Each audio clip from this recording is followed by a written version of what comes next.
जय हिंद साथियों, मैं रजनीश एक बार फिर से आपका स्वागत करता हूं आपके अपने YouTube चैनल ज्ञानदायिनी एजुकेशनल ट्रस्ट में। आइए हम लोग शुरू करते हैं अपने आज की कहानी। जैसा कि हम लोगों ने 2 दिन के लिए क्या रखा है, ग्रामीण प्रवेश वाली क्लास में क्या रखा है, करंट अफेयर जो कि लेखपाल और एसआई से संबंधित है। तो उन्हीं सभी क्वेश्चनों को हम लोग यहाँ पर करने की कोशिश करते हैं और पूरा डिटेल में करते हैं। ठीक है, तो फिलहाल सबसे पहली चीज़ तो आप लोग क्या कर दीजिए, एक बार सभी के पास शेयर कर दीजिए। ठीक है, तब हम लोग क्लास को शुरू करते हैं ताकि ज़्यादा से ज़्यादा लोग जुड़ सकें और इसका लाभ ज़्यादा से ज़्यादा लोग ले सकें। ठीक है, तो कल का जो हमारा लास्ट करंट अफेयर था वो क्या था, आप लोग जल्दी से एक बार रिमाइंड कर लीजिए। ठीक है, तो आत्मनिर्भर रोजगार अभियान। ठीक है, आत्मनिर्भर रोजगार अभियान जो कि किसके द्वारा चलाया गया, यूपी सरकार, यूपी में चलाया गया और पीएम के द्वारा चलाया गया। ठीक है, यूपी में चलाया गया और पीएम के द्वारा चलाया गया। इसमें बेरोजगार जो ऐसे हैं जो प्रवासी हैं, ठीक है, जो प्रवासी हैं ऐसे लोगों को क्या देना है, रोजगार देना है। तो आज का जो हमारा करंट अफेयर है वो क्या है, तो आज का जो हमारा करंट अफेयर है वो है United Nation Association of Development and piece.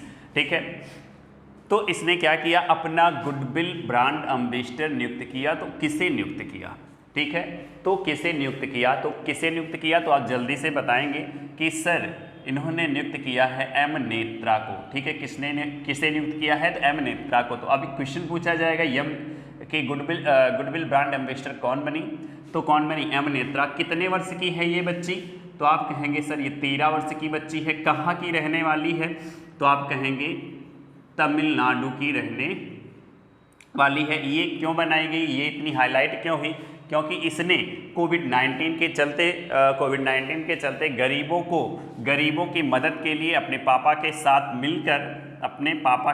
मिलकर 5 लाख रुपए गरीबों के मदद के लिए खर्च किया है। ठीक है, गरीबों की मदद के लिए खर्च किया है। कितने साल की बच्ची है, तो ये 13 साल की बच्ची है। तो देखिए किसने, United Nation Association of Development and Peace, ठीक है, क्या है, UNADAP, ठीक है, ने क्या किया है, अपना गुडविल ब्रांड एम्बेसडर किसे नियुक्त किया है, तो एम नेत्रा को नियुक्त किया है। ठीक है, ये कितने वर्ष की बच्ची है, तो ये 13 साल की बच्ची है। ठीक है, कहाँ की रहने वाली है, तमिलनाडु की। इसने किया क्या है, तो इसने क्या किया है, 5 लाख रुपए गरीबों की मदद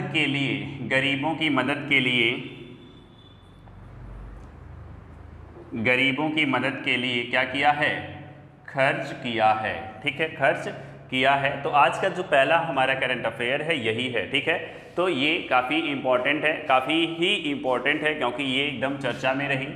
ठीक है, चलिए बात कर लेते हैं नेक्स्ट करंट अफेयर की। तो नेक्स्ट करंट अफेयर क्या है, सबसे पहले नेक्स्ट करंट अफेयर से पहले बताइए हमारा सबसे बड़ा इकोसिस्टम कौन होता है। ठीक है, हमारा सबसे बड़ा इकोसिस्टम क्या है, आप बताएंगे जल्दी से। फिलहाल पहले इसका स्क्रीनशॉट ले लीजिए ताकि हम लोग आगे पे बढ़ सकें। ठीक है, ताकि हम लोग क्या कर सकें, आगे बढ़ सकें। चलिए, उम्मीद है कि आप लोग स्क्रीनशॉट ले लिए होंगे। आगे हम लोग बढ़ते हैं। आप लोग को ये एक बात मैं बता दूँ कि मैं डे टू डे का करंट अफेयर यहाँ पे नहीं करा रहा हूँ। ठीक है, मैं यहाँ पे वो सारे करंट अफेयर करा रहा हूँ जो इम्पोर्टेंट हैं। ठीक है, नए पुराने हर प्रकार के करंट अफेयर यहाँ पे आपको देखने को मिलेंगे। ठीक है, तो आप लोग क्या कर लीजिए, सेशन को एक बार शेयर कर दीजिए, लाइक कर लीजिए, और अगर आप अभी तक सब्सक्राइब नहीं किए हैं तो चैनल को सब्सक्राइब करके बेल आइकन को जरूर दबा लीजिए ताकि हमारे द्वारा अपलोड की गई वीडियो आपको सबसे पहले मिल सके और आप अपनी तैयारी को अच्छी तरीके से कर सकें। तो अभी मैंने पूछा कि सबसे बड़ा इकोसिस्टम कौन होता है। ठीक है, सबसे बड़ा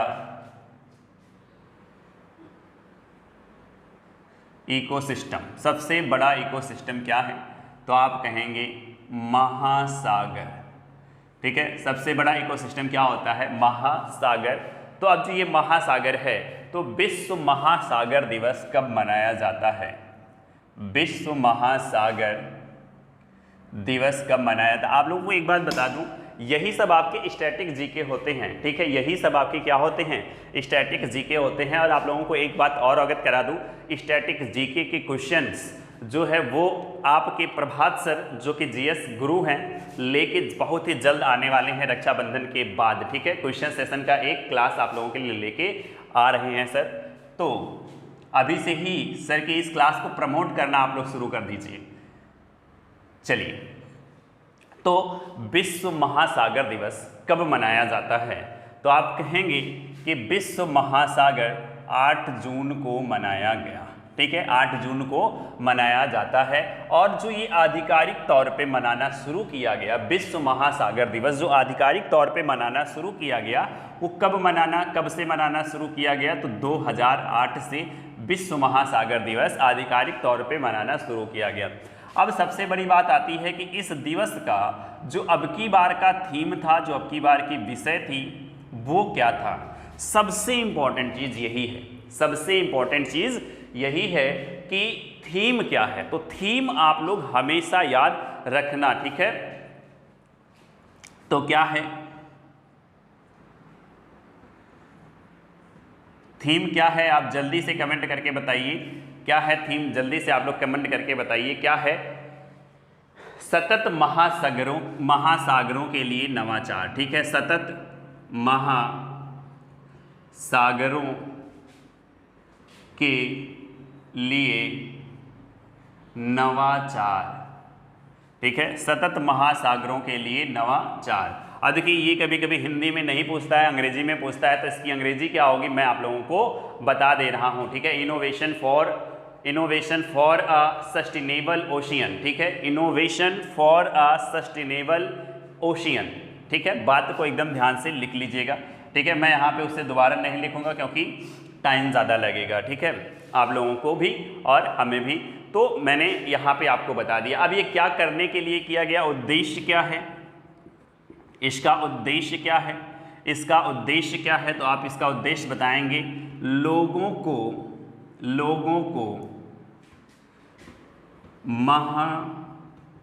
महासागरों के लिए जागरूक करना। ठीक है, महासागरों के लिए जागरूक करना। तो मेरे प्यारे दोस्तों, आप लोग एक बार फिर से देख लीजिए कि विश्व महासागर दिवस कब मनाया जाता है? तो 8 जून को मनाया जाता है। ठीक है, और इसे आधिकारिक रूप से कब, विश्व महासागर दिवस को आधिकारिक रूप से कब से मनाया जाने लगा? तो 2008 से आधिकारिक रूप से मनाया जाने लगा। ठीक है, इसकी थीम क्या थी? तो इसकी थीम थी इसकी थीम थी सतत महासागरों के लिए नवाचार। ठीक है, सतत महासागरों के लिए नवाचार, innovation for a sustainable ocean, innovation for a sustainable ocean. अब देखो यहाँ पे आपका क्वेश्चन क्या बन सकता है? तो क्वेश्चन बन सकता है कि डायरेक्ट ये थीम दे दिया जाएगा और कह दिया जाएगा निम्न में से किस दिवस का ये थीम रहा। ठीक है, निम्न में से किस दिवस का ये थीम रहा? तो आपको बताना पड़ेगा सर ये जो थीम रहा वो विश्व महासागर दिवस के लिए रहा। दूसरा क्वेश्चन बनेगा कि निम्न में से सबसे बड़ा इकोसिस्टम कौन सा होता है? जब आपको ईवीएस पढ़ाया जाएगा, ठीक है, इन्वायरमेंट जब आपको पढ़ाया जाएगा तो उसमें इकोसिस्टम के बारे में बताया जाएगा। ठीक है, चलिए आगे हम लोग बढ़ते हैं। आगे बढ़ने से पहले आप लोगों का काम क्या है? स्क्रीनशॉट लेना। जल्दी से स्क्रीनशॉट लीजिए, हम लोग बढ़ते हैं आगे। ठीक है, तो हमारा आगे का क्वेश्चन क्या है? भारत में फर्स्ट लाइकेन पार्क बनाया जा रहा है। ठीक है, भारत में फर्स्ट लाइकेन पार्क कहाँ पर बनाया जाएगा? ठीक है, या बनाया गया?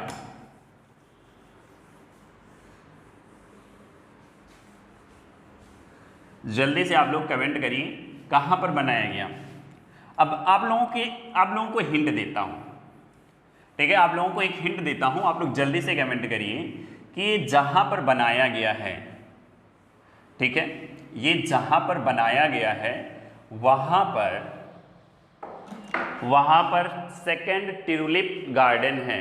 ठीक है, सेकेंड ट्यूलिप गार्डन है। फर्स्ट कहाँ है ट्यूलिप गार्डन? तो इंडिया का first tulip garden Jammu Kashmir में है। सेकेंड कहाँ पर है?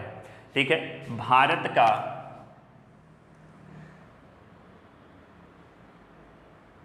भारत का फर्स्ट लाइकेन पार्क, ठीक है, भारत का फर्स्ट लाइकेन पार्क कहाँ पर बनाया जा रहा है। ठीक है, चलिए आप लोग जल्दी से कमेंट कर दिए होंगे अभी तक का, ठीक है, आप लोग अभी तक आंसर कर दिए होंगे क्योंकि आप लोगों को पता है, क्या पता है कि जो सेकेंड ट्यूलिप गार्डन है वो कहाँ पर है, तो पिथौरागढ़ में है। ठीक है, पिथौरागढ़ में है। और पिथौरागढ़ कहाँ पर है, पिथौरागढ़ कहाँ पर है, तो आप कहेंगे उत्तराखंड में है। कहाँ पर है, उत्तराखंड के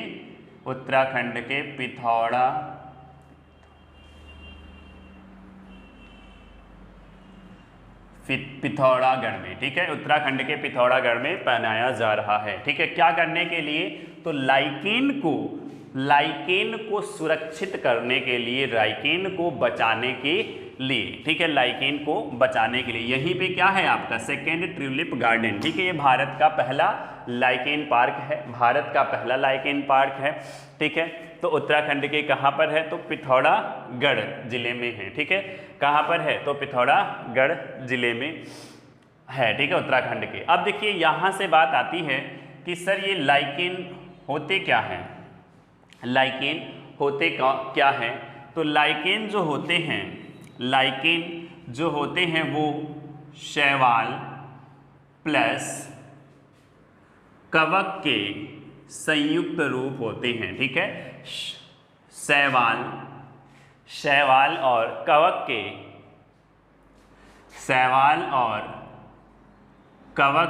संयुक्त रूप होते हैं। ठीक है, शैवाल और कवक के क्या होते हैं, संयुक्त रूप होते हैं। अब बात यहाँ पे आपको समझ में आई होगी कि लाइकेन क्या होता है, तो लाइकेन होता है शैवाल और कवक का संयुक्त रूप। ठीक है, लाइकेन क्या होता है, तो लाइकेन शैवाल और कवक का संयुक्त रूप होता है। ठीक है, क्यों बनाया जा रहा है ये पार्क, अभी मैंने बताया क्यों बनाया जा रहा है, तो लाइकेन को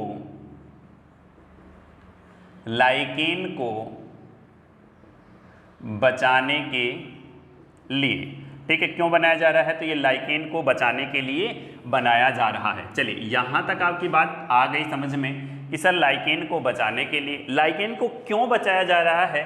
आप लोगों को पता होगा कि लाइकेन जो है वो है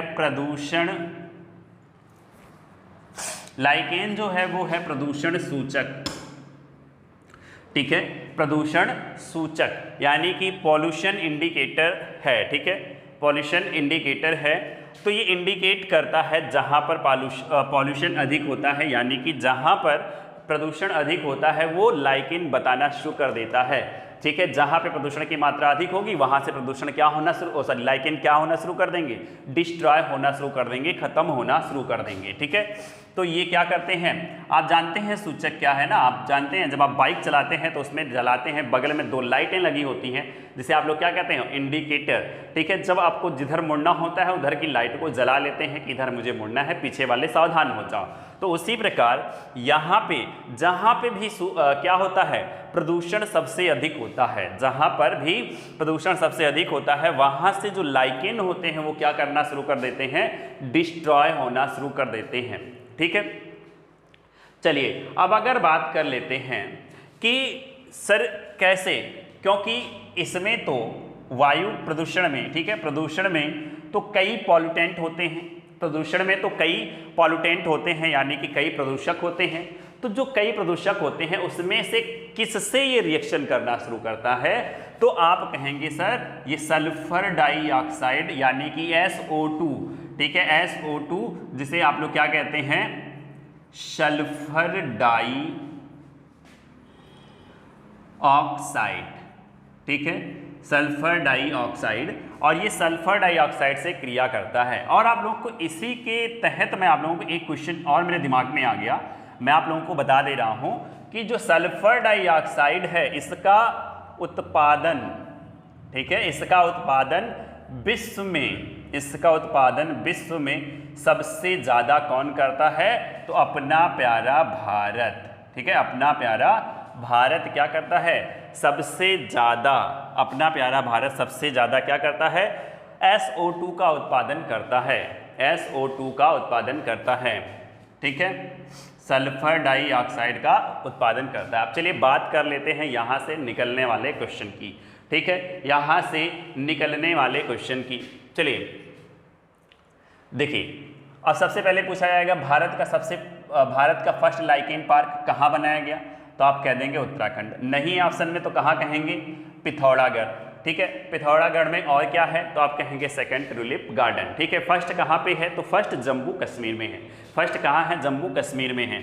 अब दूसरी बात कर लेगा, लाइकेन क्या होते हैं, तो लाइकेन शैवाल प्लस कवक के क्या होते हैं, लाइकेन शैवाल प्लस कवक के क्या होते हैं, मिश्रित रूप होते हैं, ठीक है। शैवाल क्या है, तो शैवाल एक प्लांट है, ठीक है, शैवाल क्या है, शैवाल एक प्लांट है, इसे प्लांट की कैटेगरी में रखा गया है, क्योंकि जब मैं बायो पढ़ाऊंगा तो आप लोगों को बताऊंगा, ठीक है। और जो शैवाल होते हैं इसमें क्लोरोफिल पाया जाता है, इसलिए हरे होते हैं, कई प्रकार के होते हैं, नीले हरे शैवाल कई प्रकार के होते हैं, ठीक है। शैवाल का प्रयोग अंतरिक्ष यात्री भी अपने भोजन के लिए करते हैं, ठीक है, आप उसमें नाम सुने होंगे क्लोरेला, ठीक है, ये लोग खाने के लिए भी लेके जाते हैं।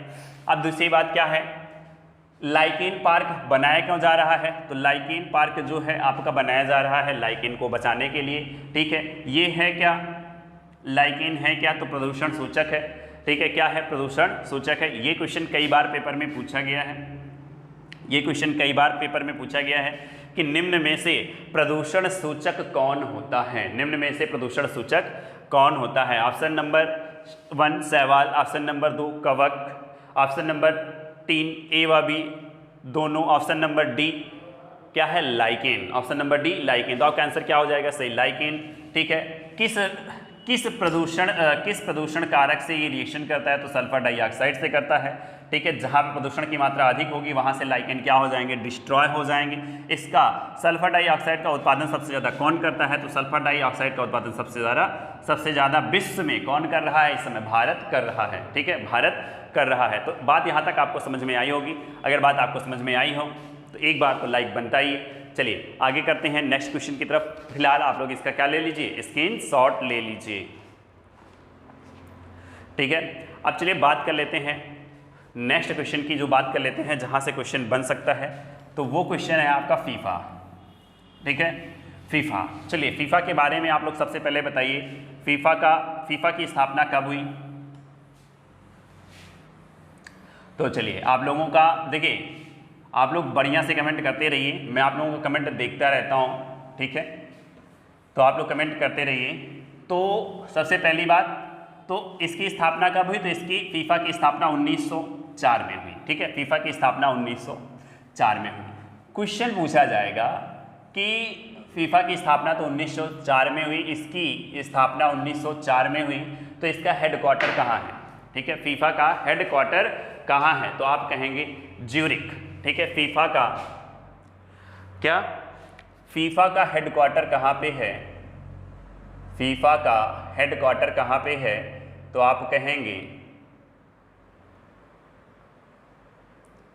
ज्यूरिख, ठीक है। स्थापना कब हुई, तो स्थापना आपकी हुई 1904 में, ठीक है, 1904 में। अब आपके दिमाग में आ रहा होगा सर ज्यूरिख कहाँ है, तो ज्यूरिख है स्विट्जरलैंड में, ठीक है। ज्यूरिख कहाँ है, तो ज्यूरिख है स्विट्जरलैंड में, ठीक है। ज्यूरिख कहाँ है, तो स्विट्जरलैंड में। इसकी स्थापना कब हुई, 1904 में। इसका हेडक्वार्टर कहाँ है, तो ज्यूरिख में है। चलिए अब आप लोगों के लिए असाइनमेंट है, यानी कि घर के लिए काम क्या है, फीफा का फुल फॉर्म क्या है, फीफा का फुल फॉर्म क्या है। नेक्स्ट बात करते हैं इसके हेड कौन है, ठीक है, फीफा के हेड कौन है, जल्दी से आप लोग बताएंगे। तो फीफा के जो हेड है वो है गिन्नी इन्फैंटिनो, ठीक है। कौन है, गिन्नी इन्फैंटिनो, ठीक है, कौन है, गिन्नी इन्फैंटिनो। चलिए बात आपको यहाँ तक समझ में आ गई। तो आप सोच रहे होंगे सर आप इसे बता क्यों रहे हैं, क्योंकि इसका वर्ल्ड कप होने वाला है, ठीक है, इसका क्या होने वाला है, वर्ल्ड कप। अब देखिए इसका वर्ल्ड कप होने वाला है तो मेल भी होगा और फीमेल भी होगा, ठीक है, मेल भी होगा, क्या होगा, मेल भी होगा और मेल भी होगा और क्या होगा, फीमेल भी होगा।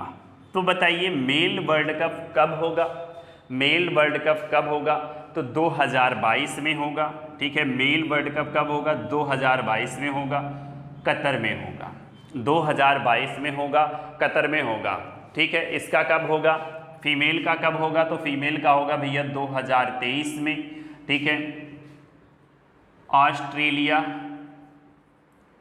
प्लस न्यूजीलैंड, ठीक है, दोनों लोग मिलके इसकी मेज़बानी करेंगे, ऑस्ट्रेलिया और न्यूजीलैंड। अब देखिए अभी उसका तो पता नहीं है, लेकिन हर 4 साल बाद, हर 4 साल बाद ये जो फीफा होता है, तो 2020 के बाद 4 साल कब आएगा, 2026, ठीक है। तो 2026 का जो है वर्ल्ड कप कब होगा, तो 2026 का जो वर्ल्ड कप होगा वो यूएसए, मैक्सिको प्लस कनाडा, ठीक है, यूएसए मैक्सिको प्लस कनाडा में होगा। अब बात आती है कि 2022 में कब होगा, तो 2022 में होगा आपका नवंबर में। कितनी टीम भाग लेगी, तो टोटल 32 टीमें भाग लेंगी, ठीक है, टोटल 32 टीमें भाग लेंगी। 2026 में कितनी टीमें भाग लेंगी, तो 2026 में 48 टीमें भाग लेंगी। इसमें ये कब होगा, तो ये अगस्त में होगा। कितनी टीमें भाग लेंगी, तो 32 टीमें भाग लेंगी, ठीक है। अभी इसका नहीं निर्धारित किया गया है, फीमेल का नहीं निर्धारित किया गया है, क्या फीमेल का क्या नहीं निर्धारित, फीमेल का नहीं निर्धारित किया गया है, क्या फीमेल का 2027 में होने वाला जो वर्ल्ड कप है उसे निर्धारित नहीं किया गया है। चलिए अब आप लोगों को एक बार यहाँ से रिवीजन करते हैं, फिर आगे बढ़ते हैं। फीफा की स्थापना कब हुई, तो 1904 में, ठीक है। इसका हेडक्वार्टर कहाँ है, ज्यूरिख स्विट्जरलैंड में है, ठीक है। इसके हेड कौन है, गिन्नी इन्फेंटिनो हैं, ठीक है। अब देखिए जो मेल वर्ल्ड कप होगा 2022 का कहाँ पे होगा, कतर में होगा। काफ़ी इंपॉर्टेंट क्वेश्चन है, आप लोग इस पर स्टार बना लीजिएगा, ठीक है। कितने टीमें भाग लेंगी, तो 32 टीमें भाग लेंगी, ठीक है। उसके बाद 4 साल बाद 2026 में कहाँ पर होने वाला है, तो यूएसए, मैक्सिको और कनाडा में होने वाला है, ठीक है। यूएसए, मैक्सिको और कनाडा में होने वाला है। कितने टीमें भाग लेंगी, कितनी टीमें भाग लेंगी उस समय, तो 48 लेंगी। अगर फीमेल की बात करें तो फीमेल में जो होगा कब होगा, तो फीमेल में जो होगा वो 2023 में होगा, ऑस्ट्रेलिया और न्यूजीलैंड में, ठीक है। ऑस्ट्रेलिया और न्यूजीलैंड दोनों लोग मिलकर मेज़बानी करेंगी। कब होगा, अगस्त में होगा। कितने टीमें भाग लेंगी, 32 टीमें भाग लेंगी। चलिए बहुत ही अच्छी बात है, आप लोग इसका स्क्रीनशॉट ले लीजिए। हम लोग अगले वाले क्वेश्चन पे बढ़ चलते हैं, ठीक है। हम लोग क्या कर लेंगे, अगले वाले क्वेश्चन पे बढ़ लेंगे। उम्मीद है आप लोग स्क्रीनशॉट ले लिए होंगे। तो अब इसी से रिलेटेड है ICC, इंडियन, ठीक है, ICC इंटरनेशनल क्रिकेट काउंसिल, ठीक है, इंटरनेशनल क्रिकेट काउंसिल ICC के बारे में हम लोगों को जानना है। अब देखिए ICC को जानना है क्योंकि इसमें भी वर्ल्ड कप होने की कहानी है।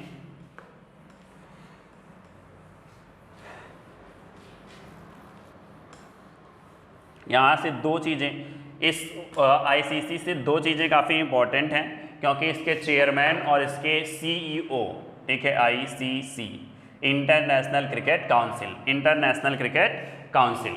फिर से सुन लीजिए, इंटरनेशनल क्रिकेट काउंसिल। कभी कभी पेपर में फुल फॉर्म ही पूछा जाता है, तो आप लोग ये चीज़ों को ध्यान में रखा करिए, ठीक है।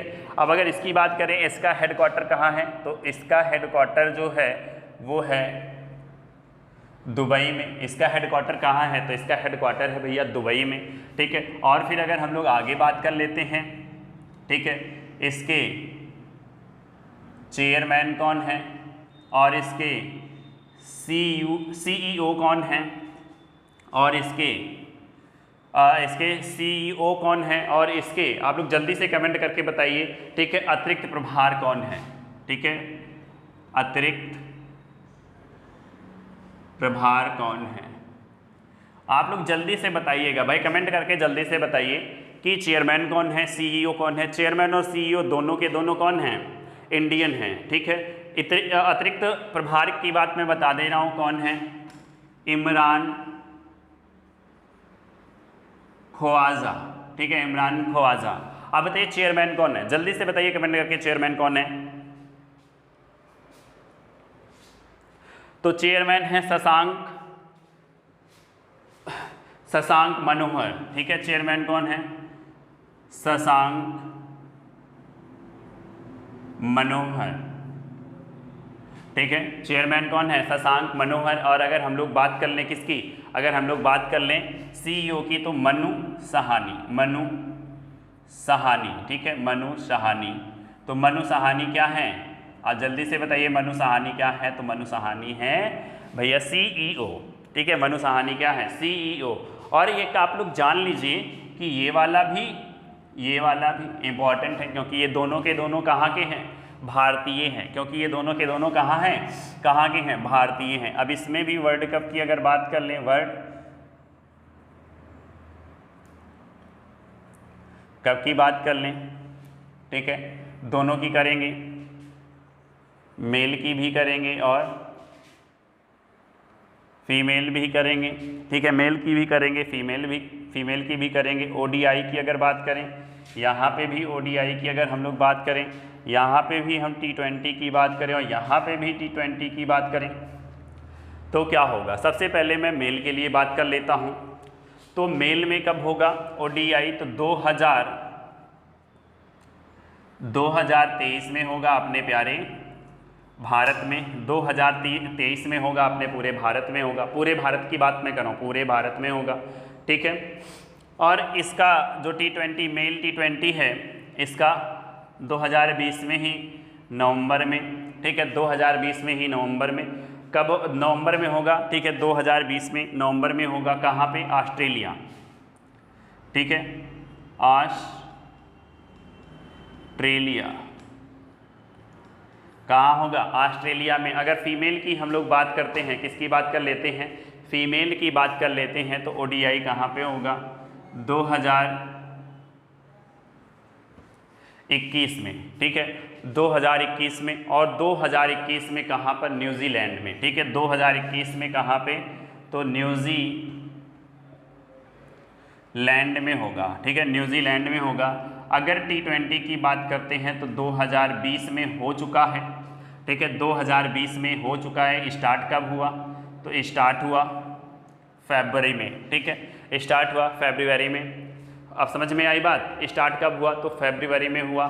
कहाँ पर हुआ? तो कहाँ पर हुआ? तो ऑस्ट्रेलिया में हुआ,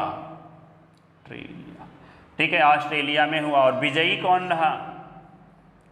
विजय कौन हुआ इसमें? विजयी कौन बना? तो वो कौन बना? ऑस्ट्रेलिया ही बनी, ठीक है, ऑस्ट्रेलिया ही बनी। एक बार फिर से देख लेते हैं आईसीसी इंटरनेशनल क्रिकेट काउंसिल के बारे में, ठीक है, इंटरनेशनल क्रिकेट काउंसिल के बारे में। इसका हेडक्वार्टर दुबई है। चेयरमैन कौन है? शशांक मनोहर हैं। सीईओ कौन है? मनु सहानी है। अगर अतिरिक्त प्रभार की बात करें तो इमरान ख्वाजा हैं, ठीक है। अब देखिए वर्ल्ड कप की बात करें तो मेन वर्ल्ड कप ओडीआई 2023 कहाँ पे? भारत में, ठीक है। अगर T20 की बात करें तो नवंबर में 2020 में ही होना है। तो कब होगा? ऑस्ट्रेलिया में। अगर ओडीआई फीमेल की बात करें 2021 न्यूजीलैंड में होना है, ठीक है। T20 हो चुका है 2020 फरवरी में, ठीक है। मेज़बानी कौन कर रहा था? तो ऑस्ट्रेलिया कर रहा था। विजयी कौन हुआ? तो विजयी भी ऑस्ट्रेलिया हुआ। चलिए इसी के साथ साथ एक क्वेश्चन और बता दीजिए।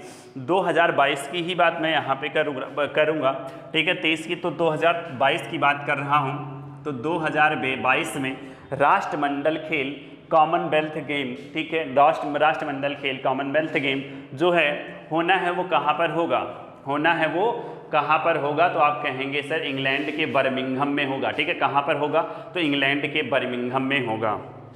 बात आपको यहाँ तक समझ में आई होगी, ठीक है। अगर बात आपको यहाँ तक समझ में आई है तो आज का लास्ट करंट अफेयर हम लोग पढ़ने के लिए अग्रसर हैं। तो इसका स्क्रीनशॉट आप ले लीजिए ताकि हम लोग अगले क्वेश्चन की तरफ बढ़ते हैं, ठीक है। अब तो भैया आप फिर से कमेंट करके बताइएगा कि अब तो छोटा नहीं लिख रहा हूँ, ठीक है, अब तो छोटा नहीं लिख रहा हूँ। अगर अभी भी छोटा है तो बताइएगा, अगली क्लास से मैं थोड़ा और बड़ा करूँगा। और फिलहाल आप लोगों को एक बार फिर से मैं अवगत करा दूँ कि आज तो 1 तारीख है, 2 और 3 तारीख को आपकी क्लासें बंद रहेंगी, ठीक है। उसके बाद 4 तारीख से आप लोगों की क्लासें रेगुलर आप लोगों को मिलने लगेंगी, ठीक है। फिर से और 4 तारीख से आपको इंक्लूडिंग रीजनिंग, ठीक है, रीजनिंग भी आपको इंक्लूड करके आपको क्लास मिलेगी, ठीक है, रीजनिंग भी आपकी रहेगी। और सोमवार को ही हम लोग क्या कर लेंगे, अपने शेड्यूल को बता देंगे कि हमारा शेड्यूल क्या है, किस टाइम पे कौन सी क्लास मिलने वाली है, ठीक है। क्योंकि यहाँ पे आप लोगों को अब क्लासें थोड़ा ज़्यादा मिलने वाली हैं। एक आपकी जीएस की क्लास चल रही है, एक आपकी मैथ की क्लास चल रही है, एक ग्रामीण विकास मैं पढ़ा रहा हूँ, दूसरी अब नेक्स्ट क्लास आपको रीजनिंग मिलने वाली है, और नेक्स्ट क्लास आपको साइंस मिलने वाली है, और नेक्स्ट क्लास आपको मिलने वाली है क्वेश्चंस के, ठीक है। तो लगभग 6-7 क्लासें बनने जा रही हैं। तो 6-7 क्लासों की टाइमिंग आप लोगों को बाकायदा सोमवार को बताया जाएगा। आप उसी समय पे आके जुड़िए और अच्छी तरीके से अपनी पढ़ाई करिए, ठीक है। अब आप लोगों को इधर उधर भटकने की आवश्यकता नहीं है, क्योंकि यहाँ पे हम लोग सारे चीज़ों को कराएंगे फ्री ऑफ कॉस्ट, ठीक है, फ्री ऑफ कॉस्ट। ऐसे अन्य कोचिंगों की तरह नहीं कि आज हमने शुरू किया 10 दिन बाद हमने कहा भैया अब हमारा जो कोर्स है वो पेड होगा, तो पेड नहीं होगा, ठीक है। हम लोग सिर्फ और सिर्फ आप लोगों के लिए फ्री ऑफ कॉस्ट काम करने की कोशिश कर रहे हैं और करेंगे। बस आप लोगों का सहयोग चाहिए। आप लोग ज़्यादा से ज़्यादा शेयर करिए और सभी टीचरों के लिए लाइक ज़्यादा से ज़्यादा करिए, ताकि हम लोगों का मोटिवेशन बढ़ता रहे, ठीक है, ताकि हम लोगों का मोटिवेशन बढ़ता रहे और हम लोग मोटिवेट हो और आप लोगों को अच्छे से और भी पढ़ाने की कोशिश करें और भी क्लासें आपकी लगाएं, ठीक है। तो ये काम आप लोग करते रहिए, जितना ज़्यादा हो सके उतने ज़्यादा लोगों तक भेजिए और उनसे कहिए कि ये हमारे सर का चैनल है, इस पे आइए, जुड़िए, क्योंकि यहाँ पे आप लोगों को मिल रहा है सारी चीज़ें एकदम बेहतरीन तरीके से, वो भी फ्री ऑफ कास्ट। चलिए नेक्स्ट क्वेश्चन हमारा है पीसी महालनोबिस अवार्ड, ठीक है, पीसी महालनोबिस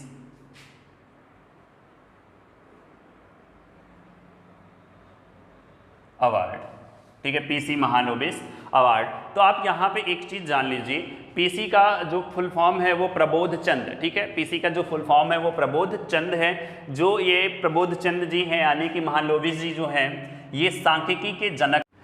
तो ये क्या हैं, सांख्यिकी के जनक हैं, ठीक है। ये योजना आयोग के अध्यक्ष भी रह चुके हैं, ठीक है, योजना आयोग के अध्यक्ष भी रह चुके हैं, ठीक है। तो इन्हीं के जन्मदिन पर, इनका जो जन्मदिन है वो कब है, 29 जून को, ठीक है। इन्हीं के जन्मदिन पर, इनका जन्मदिन जब होता है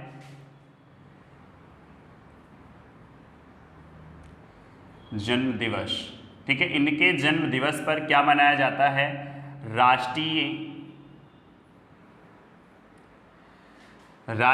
सांख्यिकी दिवस, ठीक है। क्या मनाया जाता है, राष्ट्रीय सांख्यिकी दिवस मनाया जाता है। इन्हीं के जन्मदिन पर क्या मनाया जाता है, तो राष्ट्रीय सांख्यिकी दिवस मनाया जाता है। बहुत ही अच्छी बात है।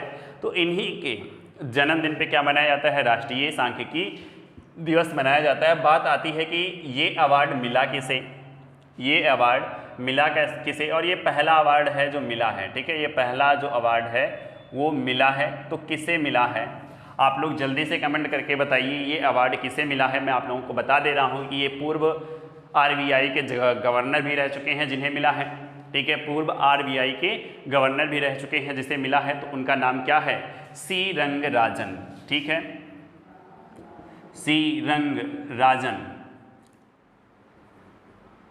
तो ये क्या है, ये पूर्व आरबीआई के गवर्नर भी हैं, ठीक है, रह चुके हैं। तो इन्हें क्यों मिला है, ये राष्ट्रीय आय के मुद्दे पर स्टडी किया है, अच्छे तरीके से इसका पूरा रिपोर्ट दिया है, ठीक है, राष्ट्रीय आय के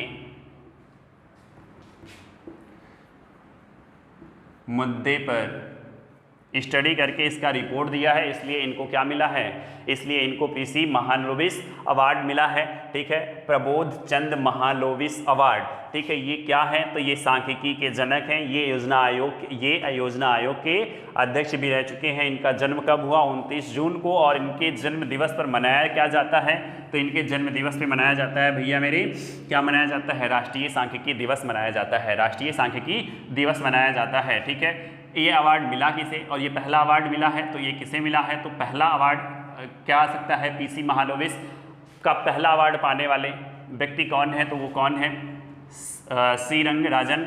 और ये क्या हैं, ये क्या रह चुके हैं, तो ये पूर्व आरबीआई के गवर्नर भी हैं। ठीक है, किस लिए मिला, क्योंकि इन्होंने राष्ट्रीय आय के मुद्दे पर स्टडी किया और उसकी रिपोर्ट दी। ठीक है, तो इसके लिए इनको ये मिला है। तो फिलहाल आज के लिए इतना ही।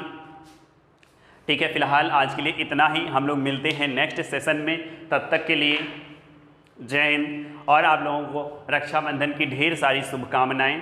ठीक है, और आप लोगों को रक्षाबंधन की ढेर सारी शुभकामनाएं। हम लोग मिलते हैं नेक्स्ट सेशन में, तब तक के लिए टाटा बाय बाय, शुभ रात्रि, मस्त रहिए, व्यस्त रहिए और सभी को हंसाते रहिए और खुद भी हंसते रहिए। ठीक है, मिलते हैं नेक्स्ट।